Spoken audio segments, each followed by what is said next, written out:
अस्सलाम वालेकुम, कैसे हैं आप सब लोग। आज हम पढ़ेंगे क्लास 6 का chapter number 1 which is cellular organization of plants and animals. तो चैप्टर स्टार्ट होता है सेल से। तो हमें पता होना चाहिए कि सेल क्या होता है। What is the cell. आपको ये चीज़ पता होनी चाहिए कि we all are made up of cells. Every living organism, even is a plant, animals and human, all things are made up of cells. Okay, what I say now, humans means insan, animals and plants are all made up of cells. So what is cell actually? A cell is the basic unit of structure and function of all living organism. इसमें हमें ये पता चलता है कि जो cell होता है वो हमारी बुनियादी इकाई है। हमारी साख्त की, हमारे फंक्शंस जो परफॉर्म होते हैं, इन सब की बुनियादी इकाई है। एक सेल के बगैर एक इंसान, एक जानवर, एक पौधा और जितने भी लिविंग ऑर्गेनिजम्स हैं, जो माइक्रो ऑर्गेनिज्म हैं जिनको हम लोग आम आंख से नहीं देख सकते, वो भी एक्सेल नहीं कर सकते। तो हम कहते हैं कि जो सेल है वो हमारा basic unit of structure and function है। ठीक है। तो प्लांट्स और एनिमल की सेल्स, हमारी बॉडी जो है बनी हुई है पूरी एक सेल से, उसमें कितने सेल्स होंगे? उसमें होंगे trillions of cells. Our body made up of trillions of cells. अगर हम देखें तो हमारे हाथ का एक पार्ट, उसके अंदर कितने सेल्स होंगे? There is a billions of cell. बहुत ज़्यादा सेल जब आपस में मिलते हैं तो वो एक टिश्यू बनाते हैं। बहुत ज़्यादा टिश्यूज जो आपस में मिलते हैं तो वो एक ऑर्गन बनाते हैं। और जब ऑर्गन्स मिलते हैं, ऑर्गन सिस्टम बनता है। ऑर्गन सिस्टम बनता है तो एक इंसान की बॉडी बनती है। तो अगर हम बात करें इसके ऊपर कि जो सेल्स होते हैं, बात की कि हमारा यानी एक ह्यूमन बॉडी का जो सेल होता है वो ट्रिलियंस ऑफ सेल से मिलकर उसकी बॉडी बनती है। लेकिन अगर हम बात करें क्या कोई बॉडी ऐसी भी है जो सिर्फ एक सेल पे मुश्तमिल है? A body that just has one cell, consist of one cell. So what is this? The body is that bacteria. Bacteria is that the one living organism that made up of one cell, just only one cell. ये एक ऐसी organism है जो सिर्फ एक cell से बनती है। उसके बाद हम बात करते हैं सेल्स क्या होते हैं। सेल्स जो हैं वो हमारे पास डिफरेंट साइजेस में होते हैं, डिफरेंट शेप्स होती है, उनके डिफरेंट फंक्शंस होते हैं। हर सेल की जो होती है अपने एक डिफरेंट फंक्शन होता है। हमारे ब्रेन के सेल अलग होते हैं, हमारी स्किन के सेल अलग होते हैं। White blood cell, red blood cell, nerve cell, bone cell, muscle cell, ये सब अलग अलग होते हैं। तो अगर हम बात करें कि हमारे पास जो स्किन सेल्स होते हैं, हम पहले बात करते हैं कि हमारे पास कितने टाइप ऑफ सेल्स हैं। तो जो क्लास 6 में हमें बताया गया है वो बताया गया है कि जो ह्यूमन बॉडी होती है उसके पास सेल होते हैं skin cell, bone cell,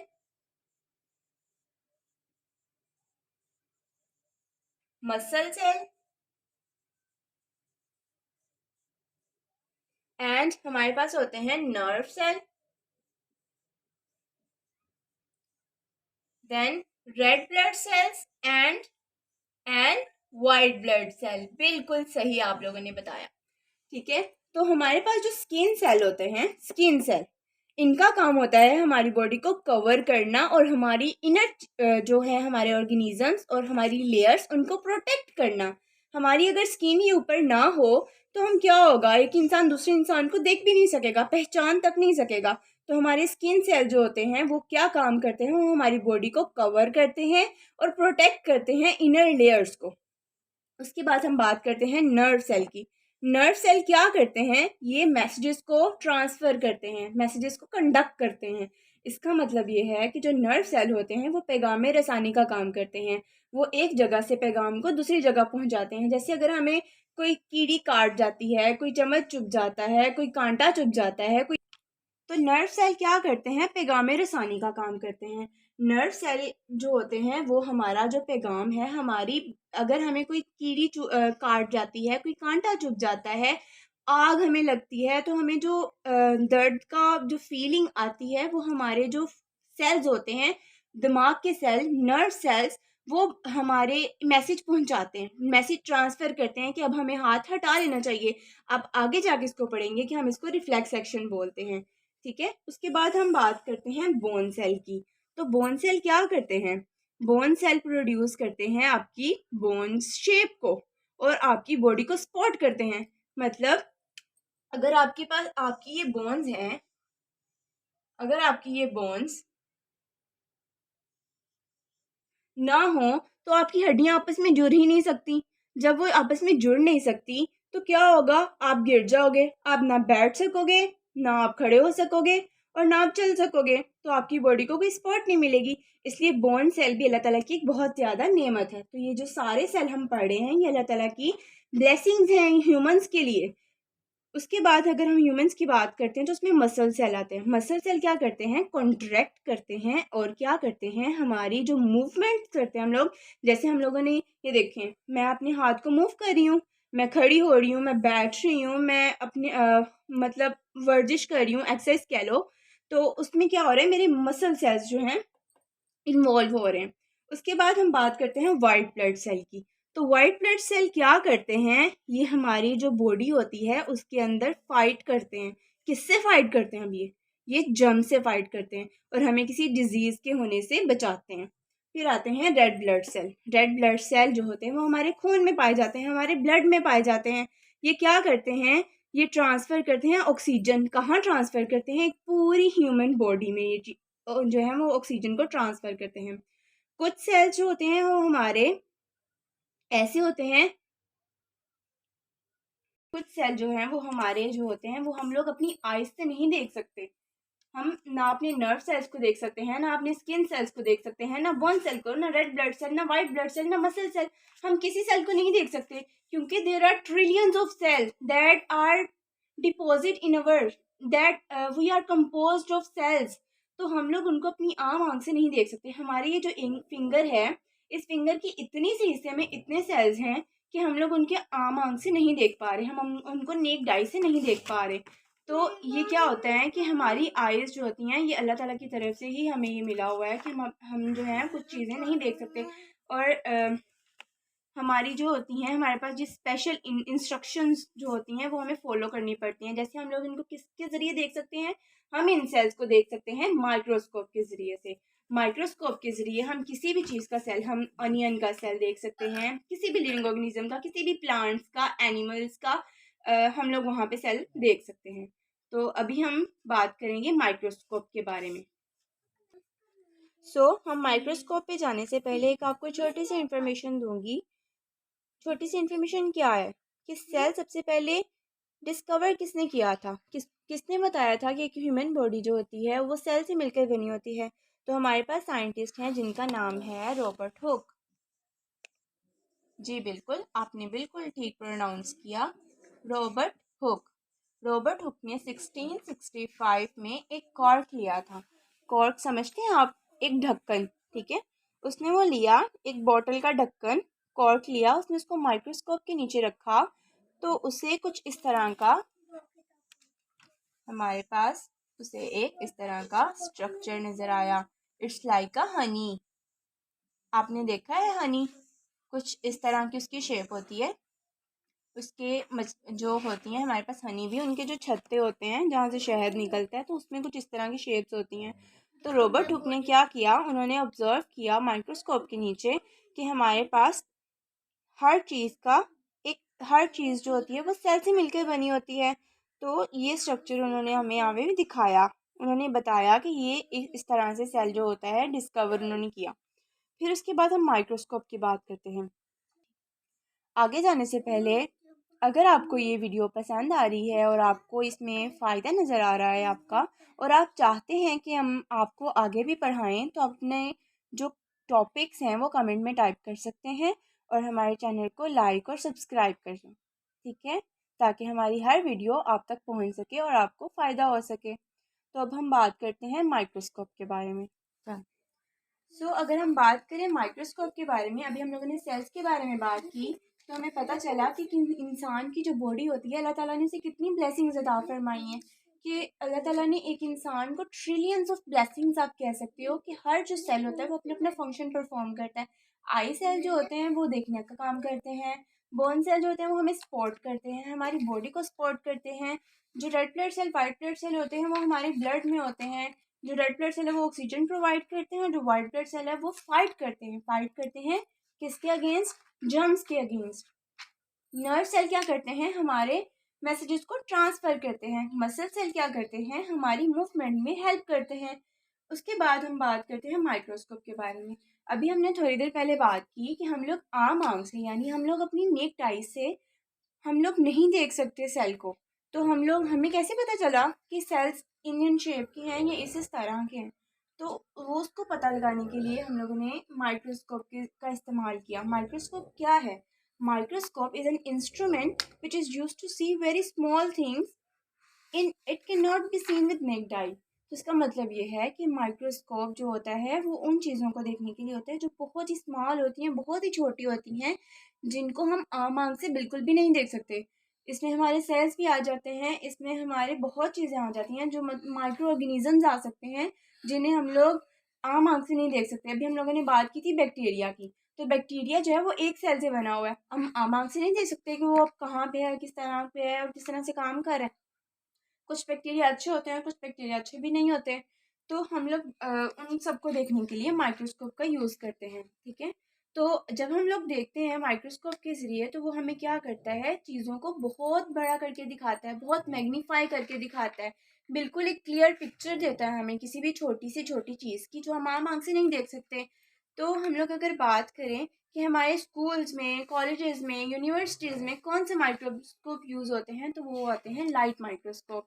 light microscope मैंने छोटी सी कोशिश की है एक माइक्रोस्कोप बनाने की। थोड़ा सा सही नहीं बना, लेकिन काम चल जाएगा। तो अगर हम बात करें कि लाइट माइक्रोस्कोप को हम लोग किस तरह से यूज़ करते हैं, ये हमें क्या करता है, हम ये आई पीस होता है जिससे हम लोग यहाँ पे अगर हम कोई ऑब्जेक्ट रखते हैं, ये हमारा स्टेज है। अगर हम यहाँ पे कोई भी ऑब्जेक्ट रखते हैं तो हम लोग यहाँ से अपनी आंख से उसको अच्छे से मैग्नीफाई कर सकते हैं, उसको क्लियरली देख सकते हैं, ठीक है। एक लाइट माइक्रोस्कोप किस किस चीज़ पर कंसिस्ट होता है, किस किस चीज़ पर मुश्तमिल होता है? तो उसमें सबसे पहले उसका आर्म आता है, जिसके ज़रिए हम उसको होल्ड कर सकते हैं, हम उसको पकड़ सकते हैं, और जो इन सब चीज़ों को सपोर्ट कर रहा हुआ है, ठीक है। अगर हमारे पास, उसके बाद आती है हमारी ये बेस आती है। उसके बाद हमारा ये स्टेज आता है जिसके ऊपर हम लोग किसी भी जो है पीस को रखते हैं। ग्लास ऑफ पेपर, जो स्लाइड्स होती हैं हमारे पास छोटी छोटी, हम उनके ऊपर कुछ भी कोई इंक ड्रॉप लगा के रखते हैं। अगर हमने प्लांट्स का देखना है तो हम अनियन की जो झल्ली होती है उसको निकाल के हम लोग यहाँ पे रखते हैं। अगर हमने किसी ह्यूमन की देखना है, हम उसका सलाइवा भी रख सकते हैं, हम उसकी बॉडी का कोई पार्ट रख सकते हैं, तो हम उसको यहाँ से ऑब्जर्व कर सकते हैं। उसके बाद हम बात करते हैं, हमारे पास दो एडजस्टमेंट स्क्रूज होते हैं। दो एडजस्टमेंट स्क्रूज ये होते हैं। अब ये क्या काम करते हैं? दो एडजस्टमेंट स्क्रूज जो है हमारे पास एक माइक्रोस्कोप के अंदर, जिसे हम लाइट माइक्रोस्कोप कहते हैं, वो उनको एडजस्ट करता है, उनकी मैग्नीफिकेशन को, क्या कितना क्लियर उनको देखना चाहते हैं या आप उनको किस तरह से देखना चाहते हैं। तो ये मैग्नीफिकेशन जो एडजस्टमेंट स्क्रूज हैं, ये उसको एडजस्ट करते हैं आपकी आइज़ के साथ, कि आपको मतलब आप किस तरह देख सकते हैं और कितना मैग्नीट्यूड आपका होना चाहिए आपकी आइज़ को देखने के लिए। उसके बाद जो दो लेंसेज होते हैं वो फिट होते हैं ट्यूब में, ठीक है। तो वो लेंसेज जो होते हैं, जो फिट होते हैं, उनके थ्रू हम लोग चीज़ों को ऑब्जर्व करते हैं। जो ऑब्जेक्ट हम यहाँ पे रखते हैं, हम उसको ऑब्जर्व करते हैं आई पीस के थ्रू। ये वो जगह है जहाँ हम अपनी आइज़ को रखते हैं और देखते हैं कि क्या ऑब्जेक्ट है, और उसकी एक पिक्चर हमारे सामने आ जाती है। जो लेंस होते हैं उनके जो बहुत करीब एक हमारे पास ऑब्जेक्ट लेंस होता है। ऑब्जेक्ट लेंस हम इसको बोलते हैं, ठीक है। अगर हमें कोई चीज़ ज़्यादा मैग्नीफिकेशन में देखनी है, तो यहाँ पे 3 मैग्नीफिकेशन लेंस लगे होते हैं, 3 ऑब्जेक्टिव लेंस लगे होते हैं, जिनको हम लोग रोटेट भी कर सकते हैं। ये रोटेटेबल होता है। अब यहाँ से लाइट पास आउट होती है उस चीज़ के ऊपर, और ये हमें एक मिरर लगा हुआ है, ठीक है। ये मिरर जो होता है, इसके थ्रू लाइट पास आउट होती है और हमें वो चीज़ क्लियरली यहाँ पे नज़र आती है। देन हम बात करें the object to be seen in place in the glass light, this is the glass light, ठीक है। तो अगर हम इसके ऊपर कोई भी ऑब्जेक्ट प्लेस करते हैं और हम इसको रखते हैं यहाँ स्टेज पर, सी हम ये जो हमारे पास हैं, आप इनको चुटकियाँ कह लो, हम इनको उठाते हैं, इनको उठा के हम लोग यहाँ पे अपनी ग्लास लाइट रखते हैं और यहाँ पे कोई स्टेन लगा देते हैं या कोई सेल रख देते हैं, तो हम उसको ऑब्जर्व करते हैं यहाँ से, आई पीस से, ठीक है। यहाँ हम अपनी आईज के साथ उसको ऑब्जर्व करते हैं। देन हम लोग क्या करते हैं, अगर हम लोगों ने अगर हम लोगों को फोकस चाहिए उस चीज़ पर, तो हम एडजस्टमेंट स्क्रूज की मदद से हम उस चीज़ को फोकस कर सकते हैं, बिल्कुल क्लियर कर सकते हैं। अब हम लोग क्या करते हैं कि एक माइक्रोस्कोप जो होता है वो 1500 टाइम्स चीज़ को बड़ा दिखाता है एक आम चीज़ से, ठीक है। तो ये इतना बड़ा करके हमें दिखाता है कोई भी सेल, और इसकी ओरिजिनल साइज से हमें कितना गुना बड़ा करके दिखाएगा, 1500 साइज इसका ज़्यादा वो बड़ा करके दिखाता है हमें। फिर हम क्या करते हैं कि जो ज़्यादातर जो स्मॉल सेल्स होते हैं वो हम लोग माइक्रोस्कोप से देख सकते हैं, ठीक है। तो एक जो है इंफॉर्मेशन जो मैं आपके साथ शेयर करने वाली हूँ वो ये है कि आजकल जो है वो साइंटिस्ट जो होते हैं वो इलेक्ट्रॉन माइक्रोस्कोप यूज़ कर रहे हैं। इलेक्ट्रॉन माइक्रोस्कोप वो क्यों यूज़ कर रहे हैं, वो छोटी से छोटी चीज़ को, सेल के अंदर जो छोटी छोटी चीज़ें हैं जो आप आगे जाके पढ़ेंगे कि एक एनिमल सेल और एक प्लांट सेल जो हम आगे जाके पढ़ेंगे उनमें क्या क्या डिफरेंस आता है, वो उन सब चीज़ों के अंदर से भी मतलब उनको अंदर से सर्च करने के लिए, उन ऑब्जेक्ट्स को सर्च करने के लिए इलेक्ट्रॉन माइक्रोस्कोप यूज़ करें।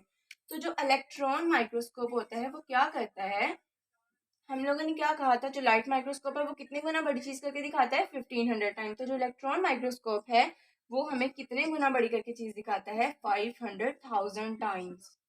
इतनी बड़ी वो चीज करके हमें दिखाता है। बट ये बहुत महंगा है, और हमें इस तरह से लगता है कि हम किसी टेलीविजन की, बड़े टेलीविजन की स्क्रीन पर उस चीज को देख रहे हैं, छोटे से सेल को हम एक टेलीविजन की स्क्रीन पर देख रहे हैं। तो जो साइंटिस्ट हैं वो आजकल इलेक्ट्रॉन माइक्रोस्कोप यूज़ कर रहे हैं, लेकिन this is very expensive. That's why हमारे कॉलेजेस में, हमारे स्कूल्स में, हमारी यूनिवर्सिटीज़ में लाइट माइक्रोस्कोप के ज़रिए हम लोग चीज़ों को ऑब्जर्व करते हैं। तो ये था हमारा आज का सेशन। तो अब आप बताइएगा कमेंट्स में कि आपको अगर समझ नहीं आई तो, या आपको कुछ क्यूरीज हैं, या आप कुछ और सेक्शन समझना चाहते हैं, तो आप उसको कमेंट्स में हमें बता सकते हैं। और अगर आपको अच्छे से समझ आई है तो प्लीज़ चैनल को सब्सक्राइब करें, बेल आइकॉन को दबाएं और लाइक कर दें। Thank you.